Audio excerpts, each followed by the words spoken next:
पिछले कुछ वीडियोस के कमेंट में मुझे बहुत लोग पूछ रहे थे कि मेरा जनरल अवेयरनेस का स्ट्रेटेजी क्या है। तो आज इस वीडियो में मैं आप लोगों को सब कुछ बताऊंगा कि मैंने कितने मंथ्स का प्रिपेयर किया था, साथ में टीचर्स कौन से फॉलो किया था और डेली और वीकली और मंथली कौन सा मैंने फॉलो किया था। तो सब कुछ आप लोगों को बताऊँगा इस वीडियो में। और मुझे बहुत कम टाइम मिला था क्योंकि मैंने जुलाई से प्रिपेयर कर रहा था, तो मैं प्री के पहले तो जनरल अवेयरनेस का कुछ भी नहीं पढ़ा था, सिर्फ प्री के बाद ही मैं पढ़ पाया। सबसे पहले जो लोग नए हैं उनको बता देता हूँ कि मैं ऑलरेडी आरआरबी पीओ सिलेक्टेड हूँ और साथ में मैंने आईबीपीएस क्लर्क का मेंस दिया है, आरआरबी क्लर्क का मेंस दिया है, एनआईएससीएल का इंटरव्यू दिया है। तो सबका रिजल्ट आना अभी तक बाकी है। उनका रिजल्ट आने के बाद उनका जनरल अवेयरनेस का स्कोर मैं आप लोगों को बताऊँगा। मेरा आरआरबी पीओ में 11.50 स्कोर है जनरल अवेयरनेस में। जो लोग जनरल अवेयरनेस में सेक्शनल क्लियर नहीं कर पाए उनको समझ में आया होगा कि 11.50 इतना बुरा भी स्कोर नहीं है, एक एवरेज स्कोर है जिससे आप लोग मतलब अपना बैंक एग्जाम को क्लियर कर सकते हो। तो मैं एवरेज स्कोर लाने का जो स्ट्रेटेजी है यही आप लोगों को बताऊंगा, क्योंकि मैं ऐसे नहीं पढ़ रहा था कि मुझे इतना अच्छा स्कोर मिल जाए, क्योंकि मैं रीजनिंग एंड क्वांट्स पे ज़्यादा फोकस कर रहा था और मेरे पास टाइम भी नहीं था। तो जिन लोगों के पास टाइम ज़्यादा नहीं है उनको मतलब एवरेज स्कोर आना तो बहुत ज़रूरी है, क्योंकि मेंस क्लियर होना बहुत ज़रूरी है।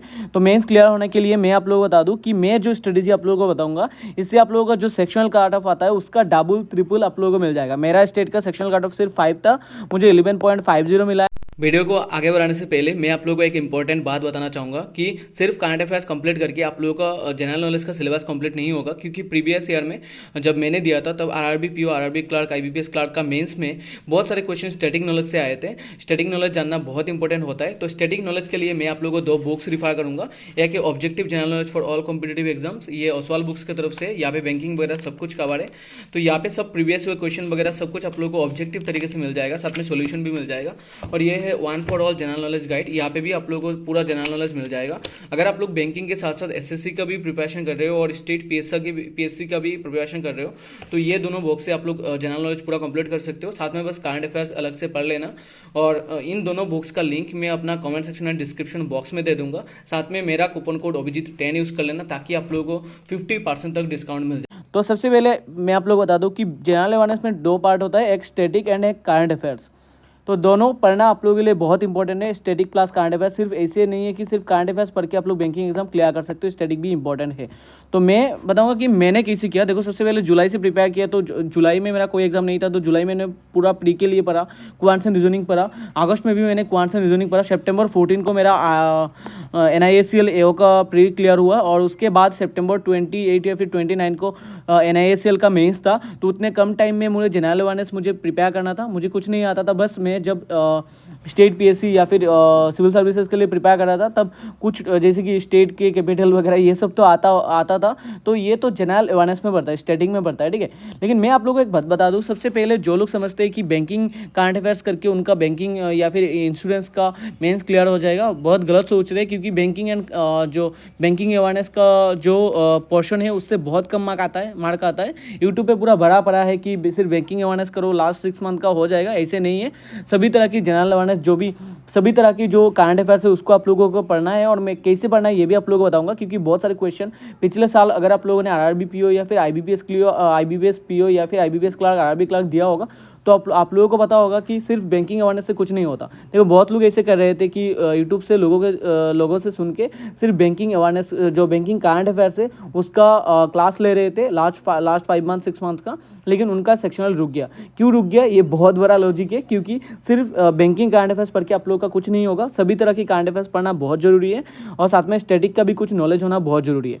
तो बैंकिंग अवेयरनेस का भी नॉलेज होना जरूरी है। बैंकिंग अवेयरनेस के लिए मैं आप लोगों को सबसे पहले बता दूं कि आप लोग कोई भी पीडीएफ वगैरह यूट्यूब पे सर्च करके या फिर टेलीग्राम पे सर्च करके बैंकिंग अवेयरनेस का कोई मतलब कुछ क्लास ले लेना, या फिर यूट्यूब से भी कुछ क्लास ले सकते हो। 5 to 10 क्लास ले लेना बैंकिंग अवेयरनेस की। और ये जो स्टैटिक बैंकिंग अवेयरनेस का क्लास होगा, इससे आप लोगों का इंटरव्यू में भी काम आएगा। और इंडिया में किस तरह की बैंक्स है, कितने प्रकार की बैंक्स है, सभी बैंक्स का हेडक्वार्टर कहाँ है, ये सबसे क्वेश्चन आ जाता है। और ये जो स्टैटिक बैंकिंग अवेयरनेस है इसमें पड़ता है, ठीक है। तो इसके लिए आप लोग कोई क्लास लेना या फिर कोई बुक से पढ़ सकते हो। मैंने रमेश सिंह, मेरे पास पहले से बुक था इकोनॉमिक्स का, तो उसमें बैंकिंग का एक एक चैप्टर था, उसमें मेरा स्टैटिक हो गया था। ऑल्दो मुझे हेडक्वार्टर वगैरह नहीं आता था, तो सभी जो पब्लिक सेक्टर बैंक है उनका हेडक्वार्टर भी आप लोगों को मतलब रट्टा मार लेना है, ठीक है। अभी स्टैटिक के बारे में बात करते हैं। देखो स्टैटिक के लिए सबसे पहले आप लोग कोई एक भी स्टैटिक का बुक खरीद लो, जो मैंने बुक दिखाया है वो भी खरीद सकते हो। तो स्टैटिक का जो जनरल अवेयरनेस है उसका कोई भी एक बुक खरीद लो। उसमें अगर आप लोग पढ़ोगे तो आप लोग अगर एसएससी दोगे तो एसएससी में भी हेल्प होगा, क्योंकि एसएससी में आप लोगों को पता है एक्स्ट्रा बस जीके है जो बैंकिंग से थोड़ा सा अलग आता है। बाकी सब कुछ इंग्लिश, रीजनिंग, मैथ्स, बाकी सब कुछ तो सेम ही आता है। कुछ मैथ्स का टॉपिक एक्स्ट्रा है, उसके लिए तो आप लोग एसएससी भी दे सकते हो अगर आप लोग स्टैटिक का जनरल अवेयरनेस पढ़ लेते हो, ठीक है। अभी करंट अफेयर्स कैसे करना है मैं आप लोगों को बता दूं। सबसे पहले करंट अफेयर्स के लिए क्या करना है, आप लोगों को सभी तरह की करंट अफेयर्स पढ़ना है।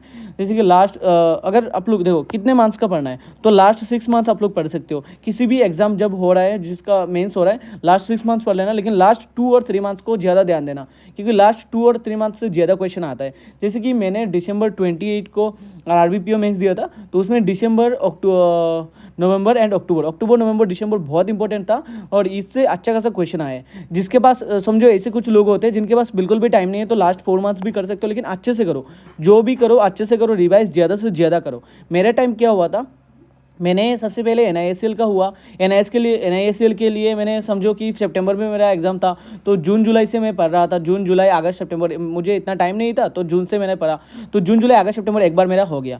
फिर मैंने IBPS क्लर्क का मेंस दिया, उसमें फिर से मैंने जून से अगस्त तक, जून से सितंबर तक, अक्टूबर तक फिर से मैंने पढ़ा, तो उसमें फिर से जून से जो अगस्त सितंबर वगैरह ये फिर से रिवाइज हो गया। फिर मैंने RRBPO का मेंस दिया, उसमें फिर से मैंने पढ़ा, तो फिर से रिवाइज हो गया। ऐसे करके मेरा बार बार रिवाइज होता था। अभी टीचर्स में कौन सा फॉलो करता था, तो टीचर्स में आप लोगों को बता दूं, सबसे पहले जब मैंने स्टार्ट किया तो अफेयर्स क्लाउड का एक मंथली वीडियो है, उसको 2x पे देख के मैं देखता था, लेकिन उससे मुझे इतना कुछ फ़ायदा नहीं होता था, क्योंकि सिर्फ सीधा सीधा क्वेश्चन एंड आंसर सर, मतलब जो भी सर पढ़ाते हैं वो सीधा सीधा क्वेश्चन एंड आंसर को मतलब बता देते हैं और स्पीड में कुछ समझ में नहीं आता है, ठीक है। तो मैं फिर क्या किया था, मैं परचम क्लासेस देखना स्टार्ट किया था। और मैं आप लोगों को बता दूं भी, जो टॉपिक है टॉपिक वाइज एक वीडियो आता है, फिर कंपाइलेशन आता है, 2 वीडियो कंपाइलेशन आता है, 2 से 3 पार्ट 1 पार्ट 2 करके कंपाइलेशन आता है। तो कंपाइलेशन भी पढ़ सकते हो अगर ज़्यादा टाइम है। अभी तो बहुत टाइम है आप लोगों के पास, अभी से अगर पढ़ रहे हो तो जैसे कि समझो कि अगस्त या सितंबर में आप लोगों को किसी का मेंस देना है, तो आप लोग क्या करो, फरवरी या मार्च से जितना भी मंथली वीडियोस आता है उनको सबको देखना स्टार्ट करो। देखो सभी वीडियोस को 2-2 बार देखना, सबसे पहले एक बार देखना, फिर 15 डेज बाद दोबारा देखना, फिर अगर टाइम होता है तो 30 डेज बाद दोबारा देखना, फिर एग्जाम के टाइम फिर से 2-3 बार रिवाइज करना। रिवाइज करने के लिए क्या कर सकते हो, देखो 2x पे देख सकते हो, ठीक है। तो परचम क्लासेस का वीडियो देखा करता था मैं, मतलब प्री होने के बाद। और फिर क्या करता था, एग्जाम के कुछ 7 to 10 डेज पहले मैं शीतल मैम का जो मैराथन वीडियोस आता है उनको भी देखा करता था। देखो मैराथन वीडियो देखने से क्या होता है, 2-3 जगह से जब देखोगे तो इसी जगह एक चीज़ पढ़ोगे जो इंपॉर्टेंट चीज़ है, नेक्स्ट दूसरे साल को देखोगे फिर यहाँ पे फिर उस चीज़ को पढ़ोगे, तो क्या होगा, 2-3 बार ऐसे 4-5 बार आप लोगों का रिवाइज हो जाएगा। और रिवाइज होने पे क्या होगा, आप लोगों का माइंड पे ये बेटर रहेगा। जैसे कि शीतल में ऐसे कराते थे कि last 3 months important current affairs, फिर last 1 month important current affairs, फिर last 4 month important current affairs, last 5 month general awareness, मतलब बैंकिंग अवेयरनेस करंट अफेयर्स। तो ऐसे मैम जब कराते थे तो उनका वीडियोज से आप लोगों का बार बार रिवाइज होता था। तो मैं ऐसे करता था कि मैम का जो भी मैराथन वीडियोस आता था एग्जाम के टाइम में, जो भी एग्जाम होता था उसके लिए मैम का वीडियो मैराथन वीडियोस आता था, तो उसको फॉलो करता था। उसको आप भी फॉलो कर सकते हो, उससे आप लोगों का रिवाइज ऐसे होता रहेगा कि माइंड पे बैठ जाएगा ये, ठीक है। अभी डेली, वीकली और मंथली करना है तो बता दो, डेली नहीं करने का है, डेली करने का कोई ज़रूरत नहीं है। अगर आप लोग करना चाहते हो तो वीकली कर सकते हो अगर आप लोगों के पास ज़्यादा टाइम है, और नहीं तो मंथली भी कर सकते हो। परचम क्लासेस का मंथली वीडियो देखो, साथ में शीतल मैम का भी देख सकते हो। परचम क्लासेस में शीतल मैम को ऐड करके देख सकते हो। जैसे कि परचम क्लासेस का जो बैंकिंग का एक सार पढ़ाते हैं, उनको इतना अच्छा मुझे नहीं लगता है, पता नहीं क्यों, लेकिन मुझे इतना अच्छा नहीं लगता है, बाकी सब तो ठीक लगता है। तो परचम क्लासेस का मंथली बाकी सब देखो, और साथ में शीतल मैम का जो बैंकिंग अवेयरनेस का मंथली वीडियो आता है उसको भी देखो। और साथ में क्या करो, जिस मंथ में आप लोग एग्जाम दे रहे हो उसका 2 से 3 वीक कर लो, ठीक है। जैसे कि समझो 20 से लेके 30 तक एग्जाम है, तब first week and second week आप लोगों को कर लेना है, जिस भी मंथ पे मेंस का एग्जाम है, ठीक है। तो ऐसे कर लेना है। और परचम क्लासेस शीतल मैम दोनों देख सकते हो, जो भी आप लोगों को अच्छा लगता है। लेकिन परचम क्लासेस में पूरा सजेस्ट करूंगा, क्योंकि परचम क्लासेस में सभी तरह की करंट अफेयर्स कवर हो जाता है, मंथली करंट अफेयर्स, ठीक है। और सभी तरह की करंट अफेयर्स पढ़ोगे तब आप लोग SSC में भी अच्छा कर पाओगे, बैंकिंग में भी अच्छा कर पाओगे। और मैं एक वीडियो भी लाऊंगा जिसमें मैं बताऊंगा कि कैसे कैसे एसएससी और बैंकिंग को दोनों को साथ में आप लोग प्रिपेयर कर सकते हो उसमें भी बताऊंगा, ठीक है। तो स्टैटिक का ऐसे आप लोगों को कवर हो जाएगा और करंट अफेयर्स का मैंने जैसे बताया प्रथम क्लासेस से कवर हो जाएगा। स्टैटिक करंट अफेयर्स दोनों करोगे तभी आप लोगों का अच्छा खासा स्कोर आएगा। मैं तो इतना कम स्कोर लाया कि एवरेज स्कोर लाया 11, 12 या फिर 13, 14 समझो दूसरे एग्जाम्स में आ जाएंगे। लेकिन मैं बताऊँ आप लोगों को, अगर मेरे पास ज़्यादा टाइम होता तो मैं इसमें 20 भी स्कोर ला पाता। तो यही है इस वीडियो में। अगर कुछ अच्छा लगा तो आप लोग सब्सक्राइब कर देना और लाइक भी कर देना। मिलते हैं नेक्स्ट वीडियो में।